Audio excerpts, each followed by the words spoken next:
in Aladdin, Genie is your publicist. He's going down the street in front of you going, hey, you, let us through. It's a bright new star. It's like making a splash. And it's like highlighting as a compliment, definitely. Brag about how rich he is, how all the things that he owns. So that is the buzz building. You need Genie as your publicist. So then your marketer is Sebastian. He's whispering in Eric's ear. He's getting suggestive. Like, you want her. That's what marketers do. You want this. Look at her. You know you do. Maybe she wants you too. There's only one way to ask her. Just kiss the girl. That's the call to action. It's repetitive. Great stories are not ones that tell you how you should perceive the plot, the storyline, what you should believe, but they make you pause and reflect on what you think they might be. I think the branding thing does have to come first. You do have to figure out what that is and then lean hard into it. So then when you do the PR, the right people will stick. And when you do the marketing, the right people will stick around. No one makes magic in business like Disney. Join us as we hear from Disney cast members, influencers, and enthusiasts to uncover the secrets of what it takes behind the scenes to make Disney such a successful and well-loved brand. We will hear their journeys, inspirations, and have some good old-fashioned Disney fun along the way. So relax, pull up a chair, be our guest, and let's get down to Bippity Boppity Business. If your business disappeared tomorrow, would anyone miss it? Not your product, not your offer, but you. Would people notice the absence of your voice, your point of view, or your story? Because here's the thing. Most founders and business leaders are working really hard on marketing. They're posting, they're promoting, they're pushing, they're doing the little TikTok dances, almost everything that you can possibly think of in order to be seen. But what we haven't figured out yet is the story underneath it all. Today, we're breaking that down in the most unexpected way possible. And by unexpected, I mean like totally expected, because we're talking Disney. Disney doesn't just sell movies, guys. They tell stories, and they're using PR without you even realizing it. So to help us unpack this today, I'm joined by Lauren, founder of Tink Media, one of the smartest voices that I know when it comes to podcasts, brand building, and building businesses people actually remember. Together, we're breaking down marketing versus branding versus PR using iconic Disney characters and songs you already know by heart. And by the end of this episode, you'll know exactly what your business sounds like, how to promote it without losing the magic. Joining me today is Lauren Passell, founder of Tink, an award-winning podcast growth company named after Tinkerbell. She founded Podcast the Newsletter, a podcast discovery newsletter, and Podcast Marketing Magic, a podcast growth newsletter. She's a Disney fan at heart and a podcast strategist by trade. And since 2019, her team has helped over 300 creators grow with strategy, storytelling, and a little magic. But without further ado, let's welcome Lauren. Lauren, welcome. Rita, I can't believe I'm here. You know, I was listening to this show for a long time, and I actually recently looked up my fan letter to you that I wrote when I realized yes, because I felt like when I discovered your podcast, I thought, I think Rita made a podcast just for me. And I bet you have so many listeners that feel that way. I know I'm not special, but that's why you're good. So. Well, no, you are special to me because not only did you send me that really lovely email, you sent it to me really in a time when I just wasn't so sure about what I was doing with the show anymore, if anybody was even listening, and, you know, is it worth it? Am I the weird one person that talks about Disney and business together? And just that email and that connection really showed me and reminded me that, like, when we create what we want from the heart for the people that we want to connect with, it will connect with the right people. You just have to keep going. And also, I guess a reminder, if you appreciate somebody, let them know, because I waited a long time too. The timing is strange because I waited and it seemed like it was maybe magic, the right time. Maybe. The right time. Well, anyways, let's get right into it. I really want to know, before we dive into the educational part of this, just a little bit more about you and the first story that you remember falling in love with, and why do you think it stayed or clicked or even became a core memory for you? I love this question. I want to ask everyone. And I ask my parents what they remember about me. And they mention things like I'm Madeline, and I still have that book memorized, or Winnie the Pooh. But I think when you're really little, I love those characters and I love the rhyming. Those first stories that I fell in love with were Bible stories. I'm not truly super religious. I believed in Santa Claus until I was 9. I didn't believe the Bible stories. I was like, these are You were great like, this stories. is great lore. Like, I love this whole thing. Yeah. So anyway, I just thought, oh, these are the most important stories ever told. And I was obsessed with my Bible. Like I just wanted to, Wow. they weren't, wasn't raised that way, but I loved, and I still think the stories are some of the greatest stories ever told and contain some of the elements of the greatest stories that continue to be told today. Some of them Disney. Well, I think, obviously when it comes to that type of storytelling, I also am reminded of like the Odyssey, like the Iliad, like these really old, ancient kind of written texts that more often than not go through what Disney does as well, which is a hero's journey, right? There's this big pivotal moment, there's a low of a loss, there's hope that's not found anymore, and then there's a light, and there's this like turning point, and there's all lessons that we learn from them. And I think with Disney as well, like, it ain't the Bible, but like in the OG Disney movies or shows, at least for sure, there was always some sort of lesson that you were supposed to kind of like take away from the story. And I think, in my opinion, I'd love to hear your thoughts on this. Great stories are not ones that tell you how you should perceive the plot, the storyline, what you should believe, but they make you pause and reflect on what you think they might be. And I think all art is that way. It's your own interpretation of what it meant. Yeah, that's why it's so enduring. Yeah. Doesn't matter what year you were born in, those stories are going to speak to you. And on the follow up of that, really focusing on the part of when we were kids, right? Like there's these stories resonated with us in some way, but I also feel like when we were younger, our imaginations were just super wide and vast, and we were really able to tell outlandish stories without feeling any sort of restrictions or shame around what we were telling. So, what do you think kids or even fairy tales in general can teach us as adults about creativity or storytelling that we might have lost? And maybe we're stuck in content never landing for our audience. You bring up Neverland, Tinkerbell, my girl. I think that Yes. it's kind of all comes together because it's like when we're kids, my dad always said this to me, like you think everything's possible, right? And we forget that as adults. And I think you have to have a little bit of curiosity and wonder and all these things that I think the Imagineers do so well in Disney. And Yes. I think the farther we get from that, I feel like you lose hope and you won't do your best. You won't show up your best for your job. You won't enjoy your job. So I feel like I have like never grow up. I mean, I'm a kidult. That's why we're together. We're friends forever. That's the magic of, I mean, maybe not for everyone, but that's the magic of everything that I've ever done. Before I started my own company, all of my happiness, every project I ever did was believing that everything could be done and not setting a limit on yourself. Yeah, it's this here. It's a sign I have on my desk. It's Walt and Mickey, and it says, if you can dream it, you can do it. And I think it's that type of mantra that maybe we were like indoctrinated with growing up, for delusional best or worse. But I think the best ideas come from just believing in yourself, honestly. When you work with creators too, like, how do you help or see people that are telling stories really well? Like, what is that self-belief or that like that magical ingredient that separates a good show from a fantastic show? Is it that like out of the box, like self-belief, like there's a story there, no matter how like woo-woo it is? What do you think? I think a lot of what I do, but it's the best storytellers that I know are authentic.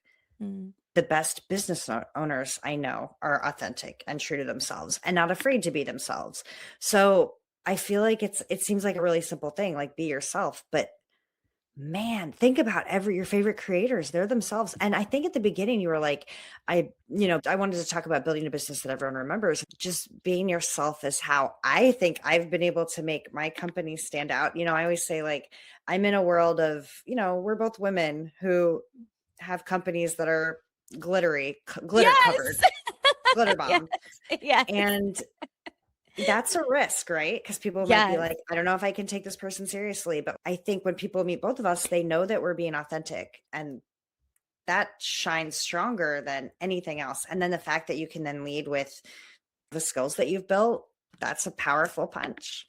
I love that. And I totally agree. I think it's just what you said. It's somebody that's not afraid of being different and going for their own story. It's main character energy, though, right? Like, aren't main characters in great Disney stories kind of a little weird or different, like in their own, right? And they would not be the main character that they were if they didn't go on that journey and embrace all of the good and the bad. I guess the journey. Yeah, I guess we're just main character energy. I don't know. And the other thing is, like, because my job is to help people grow their podcasts. And I think to be a little bit like way too specific when I'm trying to help people with that, but this could help with growing a business or whatever. Like, I think people don't think they can be marketers, or they think it's scary or gross. It's kind of a bad word, like marketing PR, like, ugh. But when I was on the stage at Podfest, and they said, think of one word to describe yourself before I got on stage. And I said, fun seeker. And they said, oh, you're fun. I was like, no. I didn't say I was fun. I said, I'm a fun seeker. I'm seeking the fun in all situations. I wouldn't do marketing if it wasn't a lot of fun. And I think, because it's all about people, right? And so I think a lot of my clients and a lot of artists, if you knew how much fun marketing was, and if you knew how much fun PR was, and if you knew that it was actually a people thing, you would really like it. And also, you might be the best marketer for yourself, actually. Maybe it's all comes from belief inside again, because I can market another show, but I didn't make that show. You're the authentic creator of something. Don't be scared of marketing. You can grow something yourself. I think probably better than I can. I love that parallel, because, even when we think about larger businesses, I think the businesses that do well are the ones that have personal brands that kind of lean into that, like, person behind it and the story and all of it. And, it seems like you definitely have, I love your passion around it, and how you said fun seeker. One of my core values is fun, and people kind of like cringe at me sometimes when I say that. But I mean, it's like, so with you, it's kind of like, the world kind of stinks. So anytime I can find it, I'm good. I'm like happy about it. But when it comes to like helping people tell their stories, like on podcasts or just in general, like, what are you most passionate about? I mean, I think the first thing that I always ask a creator is, what is your goal? I know that's like a not super fun question, except it should be, but it is like a very like black and white question. Tell me what your goal is. Is it to make more money? Is there something else? Do you have something more specific? And then I feel like once you know that helps with everything else. But I can't tell you how many times I talk to creators and I say, what is your goal? And they say, I don't know. No one's ever asked me that before. And I almost can't believe it, but it happens a lot.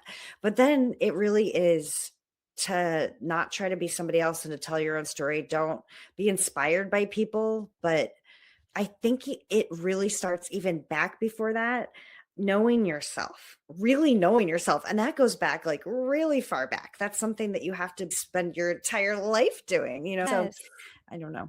I don't know how to solve that problem, but you got to know yourself first. That's for a therapist. But I think knowing yourself is one thing, and I completely agree with it. But then it's also finding the people that support you just like you do, to embrace that what you know is okay and true and wonderful. Because my personal experience, like what we do with the colors and like the fun and all of that, I think, it is hard to be taken seriously if you're trying to be like sparkles and rainbows or whatever. But what I find is, like, when I lean into that side of myself more, I already know myself, but when I accept it and lean into it, that's really when the magic happens. And sometimes we have voices outside of us that tell us we can't be that. So it's really awesome that you help people on their journey and kind of edge them back, like if they go away, you're like, okay, come back here. You know what I mean? Like, keep going, But I think it's more than that too. And I think you're right. Like if you have to have the confidence to, you can't be afraid. You cannot be afraid, because then you'll stray over into the not myself territory. And you have to have the confidence and not be afraid that if I am myself, the right people will find me. And it might start out small at first, but they will find me. And we don't have to do outbound marketing at my company and we're not for everyone, but the right people end up finding us, which maybe we would have different clients. Maybe in a different role, I could have more clients, but I have the right clients for me. And so I'm happy and I can sleep at night. A lot of leaders or founders, creators, whoever you are in some sort of business or content creation capacity as well, they'll go through that thought process that you just did. Well, if I just had better marketing, or if I just did this better, or like I would have more. But like when you hear people say, I just need better marketing, what do you think that actually means? And what are they missing underneath that? Yeah, I think they don't know what that means. I think for me specifically, I think that it reminds me of when I used to work in social media and people would be like, make it go viral. And I'm like, what does that mean? Like, Yeah. I think a lot of times people think that means buying an ad or forcing something, or to me, marketing equals community. And so I try to get them to see that, to not see competition. When they see someone that they think that is competition, that should actually be a sign that someone you should be connecting with, not competing with. And so shifting their mindset from marketing is something I'm going to throw money at. No, marketing is something that you nourish and you engage with your community and you help others without asking for anything back. I know that doesn't sound like traditional marketing, right?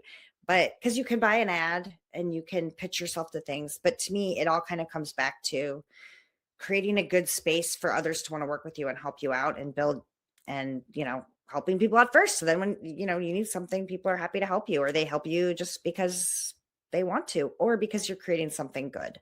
Really, it should all be based on that. I hear you say this, my really lovely mindset of bringing people together, building community, not focusing on the competition, but collaboration.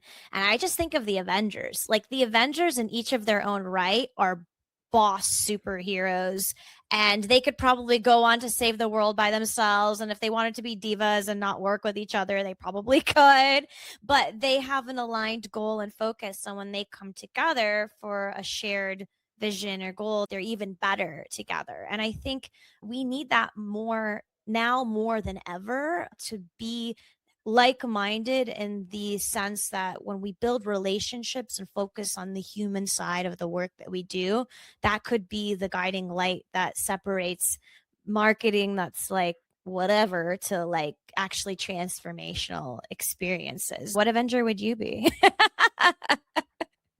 I have never seen the Avengers. So if anyone's listening, you tell me. We now have a follow-up homework assignment. So for part 2, Lauren will come back and we'll watch one of them, and then we'll deep dive. So that's just like a really well-placed teaser to follow. I get overwhelmed with superhero because I feel behind. So yeah, there's a lot of suggestion of a piece of media to honestly, where should I start? Just go to YouTube and just find a compilation of like best of the Avengers moments type of a thing. Okay.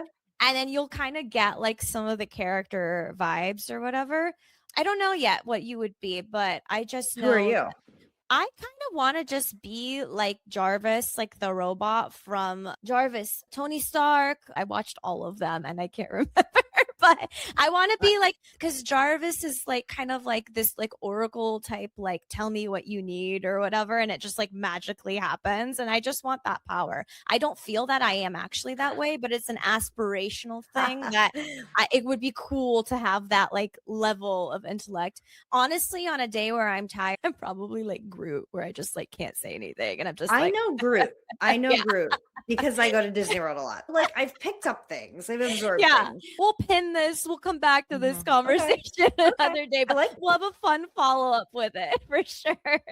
I like that. So yeah, to kind of break it down, we've touched on what we think is great in marketing, what's missing in marketing when it comes to story.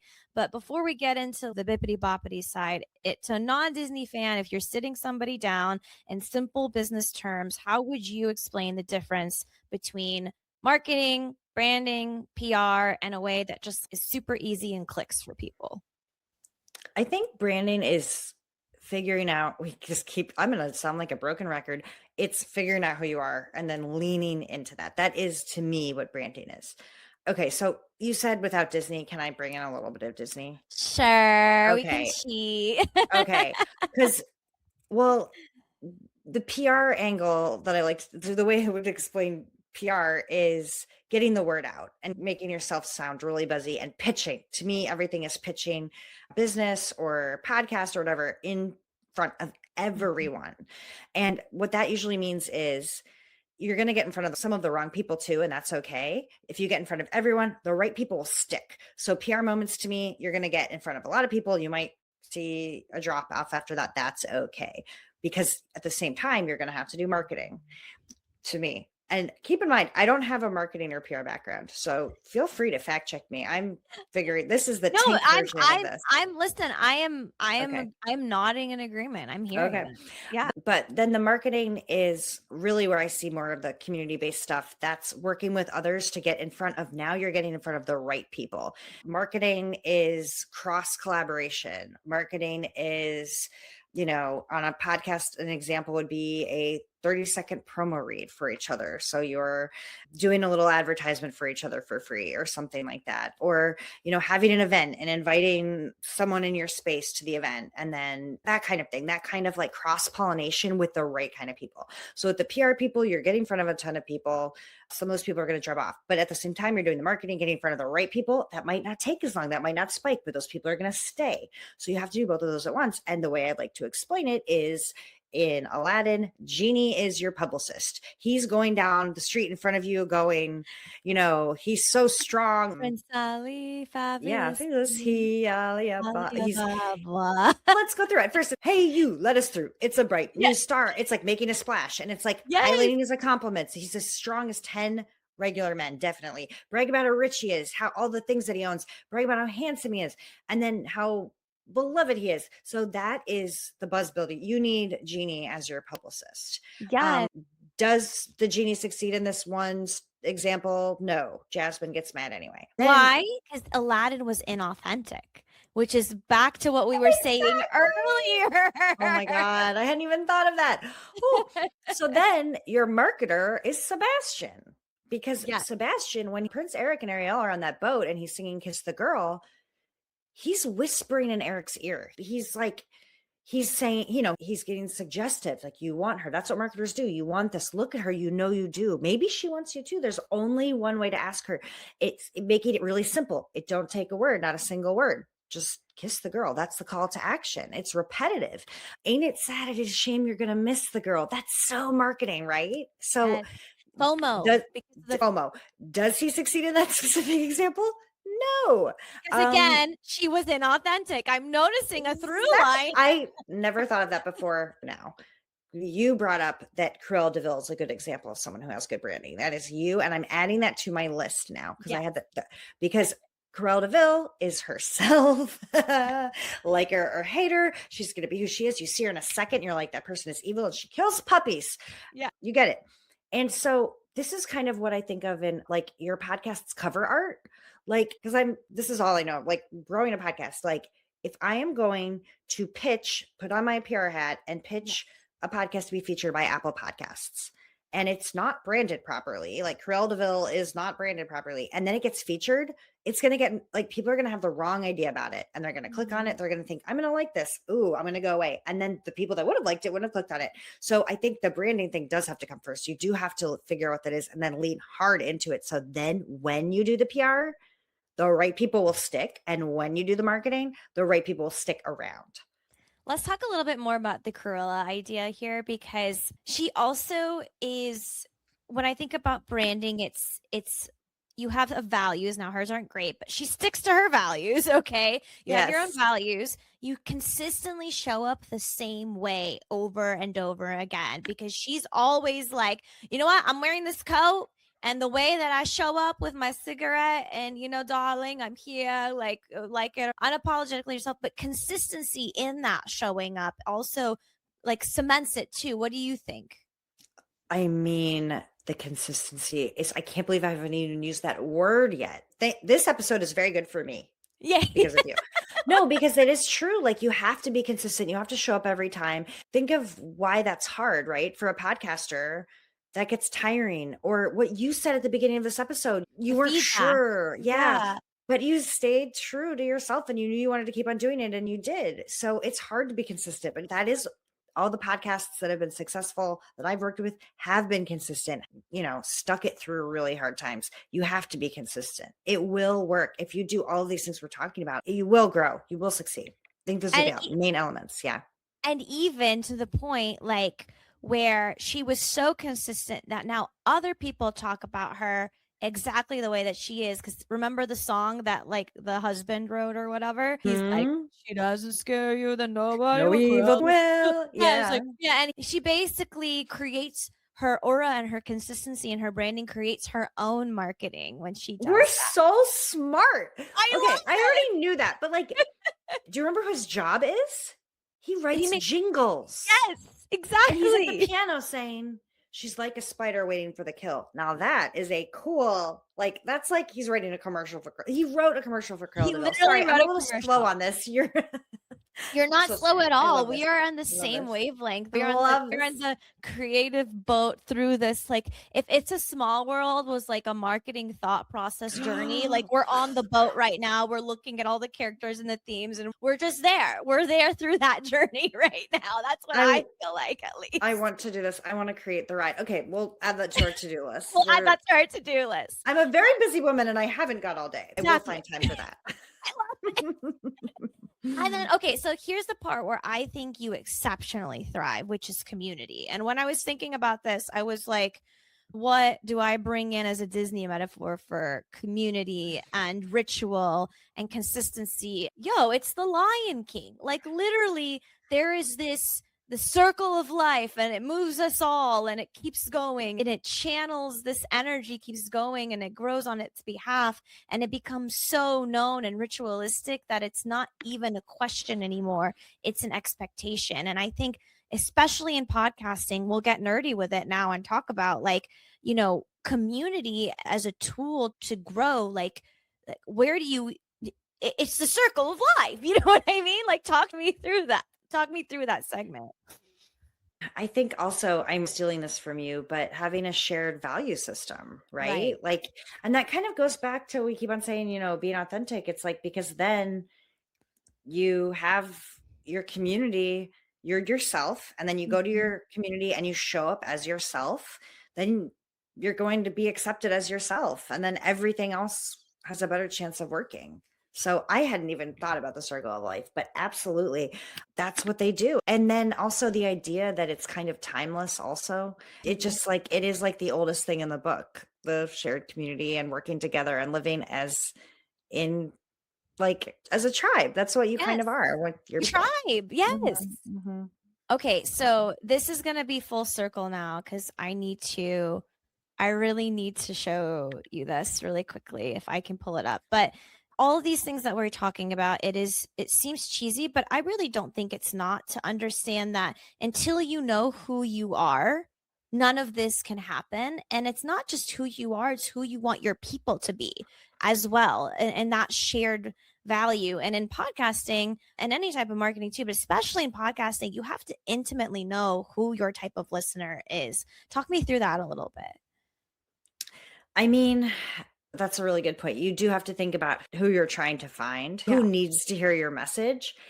I'm trying to think about how I did that. But then again, I don't know which comes first, the chicken or the egg, because I think I was myself and the right people found me. So I don't know. How would you answer that question? Well, I would pull the quote from The Lion King. Oh, please do. And I would be like, remember who you are. Like that scene in the movie where he comes up like from the sky. I have the GIF playing right now for those people who are listening, where it's like his dad like comes from the sky and like pulls him out of the message and just goes, you went Hakuna Matata, you went your own route, but like until you remember who you are, you won't find community, you won't have a brand, you won't have other people talking about you, and you cannot grow. And if we're going to throw a little honest shade here, I think Disney needs this reminder right now too, because they've kind Ooh. of gone a little bit off Ooh. the, like, do you remember who you are? Because people feel that inauthenticity and that kind of straying. And then what happens is we come back to this feeling of something is lost or missing or is not there. So I really think for what I see with the shows that you work with is it's hard to like alchemize really into words the magic that you and your team do to help find community around these people. But in essence, it's just being that guide and that Simba and the sky to be the constant reminder of like, hey, this was your brand, remember? Like, remember who you are. These were your goals type of a thing. And that's how I personally see it. It's wild that you made that comparison. This is why you're the best. And you were so right in that you're making me realize an important part of my job that I don't know if I realized until just now, but like how important it is to remember who you are. Well, also Disney, remember who you are, Disney, and make it fast. Remember who you are. Because what I worry about is people are going to stop because nostalgia is so important for Disney. And our younger generation is going to fall in love with it like I did. If people are, that's another episode. But Part 3. but it is my job to remember, because when I said at the beginning that people don't know their goals and that should be your North Star, it's like, remember who you are and remember what your goals are to those two things. So gosh, keeping them people on track. And then it is really hard to keep on track sometimes, especially when you get distracted with what other people are doing. You think, when Timon and Pumbaa come in and they tell you like, hey, look at what we got over here, buddy. Don't worry about that other stuff. We got it great over here. Don't you want to be part of our Hakuna Matata crew? Don't forget about it.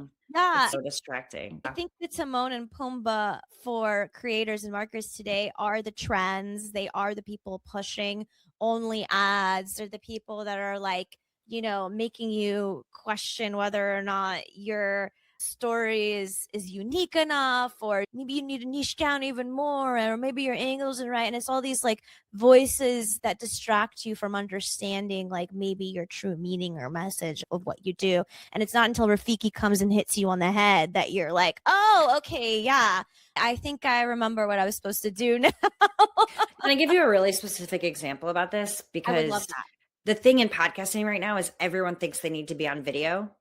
Everyone is afraid to not be. I have clients that are like terrified because a lot of them got into podcasting because they didn't want to be on video, or they're old radio people who are like, wait a second. Now, this podcast needs video. You make the most of your video. I have never experienced anything like this in my entire life. This is wild. But not all podcasts need to be on video. But what happens is people are like, I see other people doing it. I see other people finding success with it, but then they'll get video. And guess what? They don't have fun, magical elements because they don't want to do it. Do you know what I mean? They don't want to do it, but they've been told that they should, and they feel like they have to. So then it ends up being, everyone can tell. So they're not being themselves. They're not focusing on what they're good at. It ends up being a disaster, and no one's happy.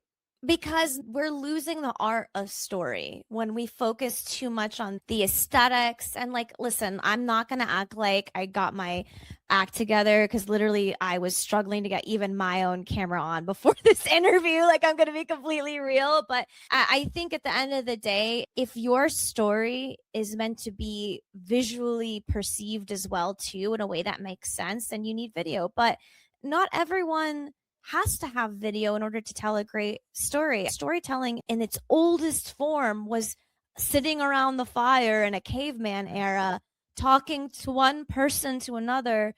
And that oral history of sharing knowledge and information was just raw. And that's how we learned. That's how we recorded history. That's how we came together as a community. If you're somebody who is struggling to be on camera and you cannot feel that sense of authenticity when you are, why are we forcing people to do that when we have a pure medium that allows an alternative to not have to be that way? That's how I feel about it. Can I hire you to like pop in or just get a recording of you saying that? And I'll just like on my Zoom calls with clients, I'll be like, hang on a second. Have to get a podcast fairy godmother. She's like the second one out of the 3. She's going to pop up for a second and just give us a quick reminder. So, honey, I hear you. And here's what you need to know. Yeah, I'm totally down for that. Okay, perfect. Well, Perfect. because I was thinking about this the other day too. A lot of people ask me as well, because we're shared like podcast people, right? Like we both do our own thing in podcasting.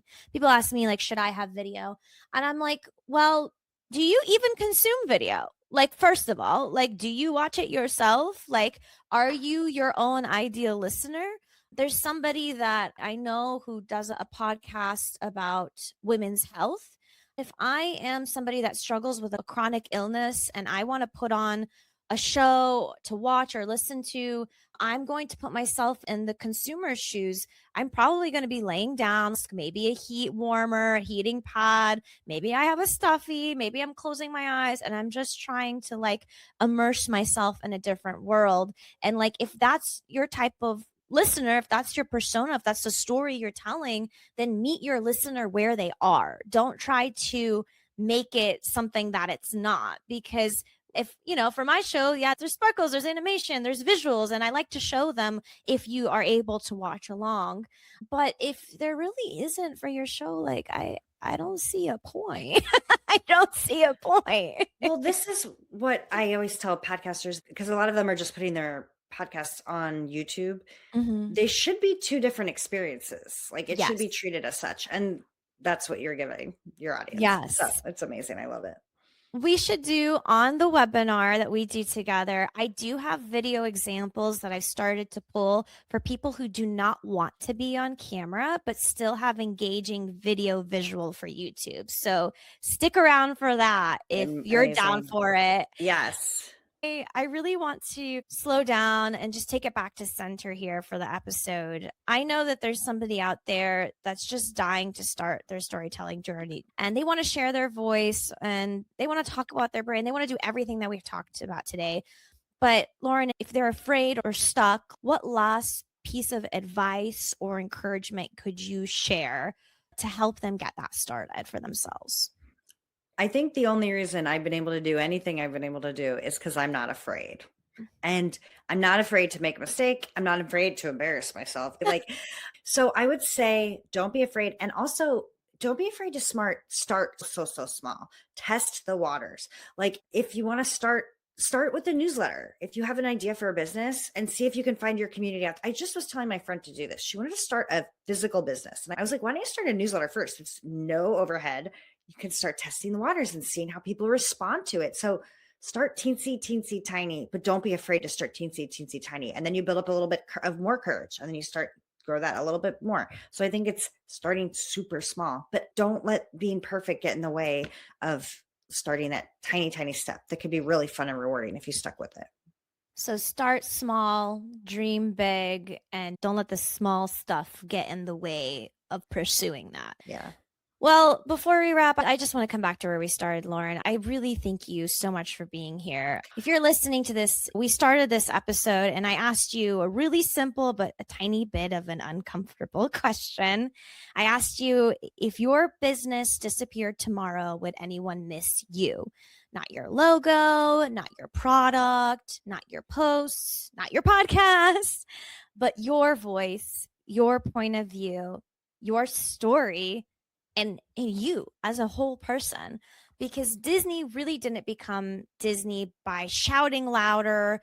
They became Disney by making people feel something. They built brands that people recognize in an instant. They ran marketing campaigns that we sing decades later or we think about till now.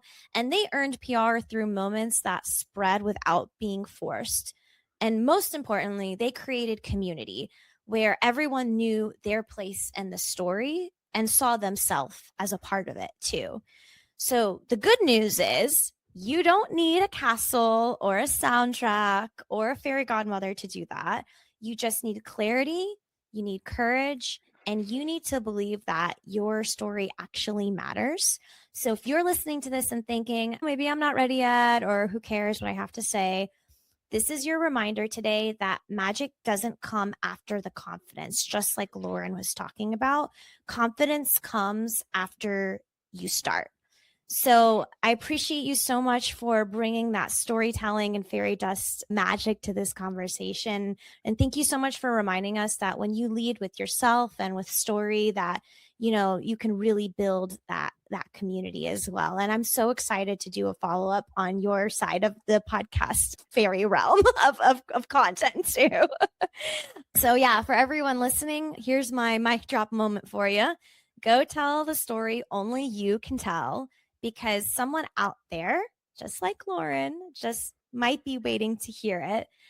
And remember that, only you can tell it, because you are the magic. Thank you for being here. Let's roll the outro. You've been listening to Bippity Boppity Business. Leave us a review in Apple, or listen to us anywhere you prefer listening to your podcast. Until next time, have a magical day.